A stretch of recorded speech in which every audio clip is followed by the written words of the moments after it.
महाराष्ट्रातील शेतकऱ्यांच्या कर्जमाफीचा प्रश्न सध्या चर्चेच्या केंद्रस्थानी आहे.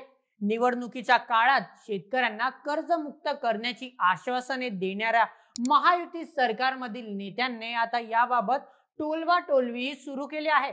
हिंगोली येथील पत्रकार परिषदेत गृहनिर्माण मंत्री अतुल सावे यांनी एक धक्कादायक खुलासा केला की भाजपच्या जाहीरनाम्यात शेतकऱ्यांच्या कर्जमाफीचा कोणताही उल्लेख नव्हता. या वक्तव्याने शेतकरी आणि विरोधी पक्षांमध्ये संतापाची लाट उसळली आहे. सत्ताधारी पक्षांनी निवडणुकीत दिलेल्या आश्वासनांपासून पळ काढल्याचा आरोप होत असताना हा वाद आता अधिक तीव्र होताना दिसतोय. काय आहे हे प्रकरण, चला जाणून घेऊया आजच्या व्हिडिओमध्ये. नमस्कार, मी नील सोनार, तुम्ही पाहत आहात बोल एमएच. 14 जून 2025 रोजी हिंगोली दौऱ्यावर असताना अतुल सावे यांनी पत्रकार परिषदेत शेतकरी कर्जमाफीबाबत प्रश्न विचारला असता स्पष्ट शब्दात सांगितले, आमच्या जाहीरनाम्यात कर्जमाफीचा विषयच नव्हता. तुम्ही जाहीरनामा तपासून पहा, त्यात नमूद केलेली आश्वासने आम्ही प्राधान्याने पूर्ण करत आहोत, जसे की नदी जोड प्रकल्प आणि वॉटर ग्रीडसाठी 61,000 कोटींच्या सर्वेक्षणासाठी निधी. या वक्तव्याने शेतकऱ्यांमध्ये प्रचंड नाराजी पसरली आहे. 2024च्या लोकसभा आणि विधानसभा निवडणुकी दरम्यान महायुतीतील भाजप, शिवसेना आणि राष्ट्रवादी काँग्रेस अजित पवार गट यांनी शेतकऱ्यांना संपूर्ण कर्जमाफी, हमीभाव आणि इतर सुविधांची आश्वासने दिली होती.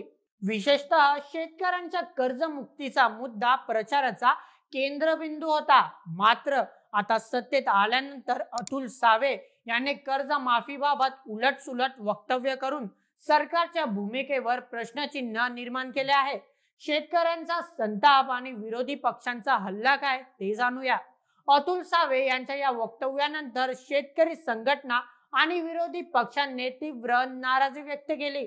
माजी मंत्री बच्चू कडू यांनी शेतकऱ्यांच्या कर्जमाफीच्या मागणीसाठी उपोषण सुरू केले आहे, तर पुण्यात उपमुख्यमंत्री अजित पवार यांच्या कार्यक्रमात शेतकऱ्यांनी गोंधळ घातला. शिवसेना उद्धव बाळासाहेब ठाकरे गटाचे नेते संजय राऊत यांनीही सरकारवर हल्ला चढवला.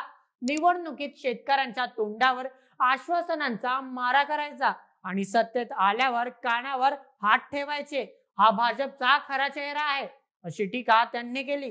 राष्ट्रवादी काँग्रेस शरद पवार गट नेते जयंत पाटील यांनीही सरकारला प्रश्न विचारला, मग निवडणुकीत शेतकऱ्यांना कर्जमाफीचे स्वप्न का दाखवले ते सांगा.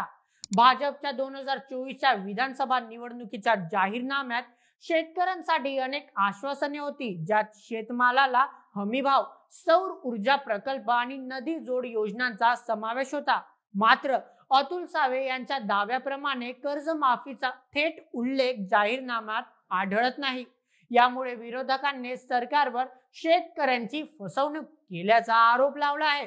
दुसरीकडे महायुतीतील काही नेत्यांनी कर्जमाफीच्या मुद्द्यावर मौन बाळगले आहे, तर काहींनी टप्प्याटप्प्याने निर्णय घेतले जातील अशी अस्पष्ट उत्तरे दिली आहेत. अतुल सावे यांनी जाहीरनाम्याचा आधार घेत कर्जमाफीला नकार दिला असला तरी शेतकऱ्यांचे प्रश्न सोडवण्यासाठी सरकार प्रयत्नशील असल्याचा दावा केला. त्यांनी नदी जोड प्रकल्प आणि वॉटर ग्रीडसाठी निधी मंजूर केल्याचे सांगितले. मात्र शेतकऱ्यांच्या कर्जाचा प्रश्न थेट सोडवण्याबाबत कोणताही ठोस निर्णय घेण्यात आलेला नाही. याआधी 2022 मध्ये अतुल सावे यांनी शेतकऱ्यांच्या गहाण जमिनी सोडवण्यासाठी प्रयत्न केल्याचे सांगितले होते, ज्याचा त्यांनी अभिमानही व्यक्त केला होता. पण आता त्यांची कर्जमाफी बाबतचे वक्तव्य सरकारच्या विश्वासार्हतेवर प्रश्न उपस्थित करत आहे. आता जाणूया यावर शेतकऱ्यांचे काय म्हणणे आहे ते. हिंगोली, नांदेड, जालना यासारख्या शेतकरी बहुल भागात शेतकऱ्यांमध्ये प्रचंड असंतोष आहे. आम्ही निवडणुकीत महायुतीला मत दिले कारण त्यांनी कर्जमाफीचं आश्वासन दिलं होतं. आता असं कसं म्हणतात की वचनच दिलं नव्हतं, असा सवाल हिंगोलीतील शेतकरी विचारत आहेत. कर्जबाजारीपणामुळे अनेक शेतकरी आर्थिक संकटात असून कर्जमाफी हा त्यांच्यासाठी जिव्हाळ्याचा मुद्दा आहे. शेतकरी कर्जमाफीच्या मुद्द्यावरून महायुती सरकार अडचणीत सापडले आहे. अतुल सावे यांच्या वक्तव्याने सरकारच्या आश्वासनांबाबत शेतकऱ्यांचा विश्वास डळमळीत झाला आहे.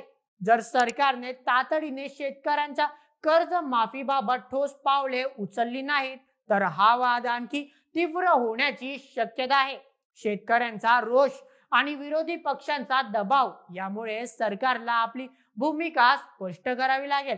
शेतकरी हा आपल्या देशाचा कणा आहे. त्यांच्या कर्जमुक्तीचं स्वप्न पूर्ण करणं हे प्रत्येक सरकारचं कर्तव्य आहे. अतुल सावे यांच्या वक्तव्यानंतर महायुती सरकारची कसोटी लागली आहे. निवडणुकीत दिलेली आश्वासने पूर्ण करणार की टोलवाटोलवी करत राहणार हे आता सरकारच्या कृतीवरूनच स्पष्ट होईल.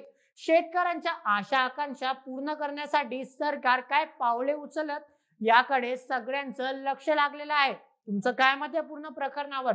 तुम्हाला काय वाटतं? अतुल सावे जे बोलले ते चुकीचे होते का बरोबर? तुमचे मत आम्हाला कमेंट मध्ये सांगायला विसरू नका आणि अशाच व्हिडिओसाठी सबस्क्राईब करा बोल एमएच आपल्या युट्यूब चॅनलला.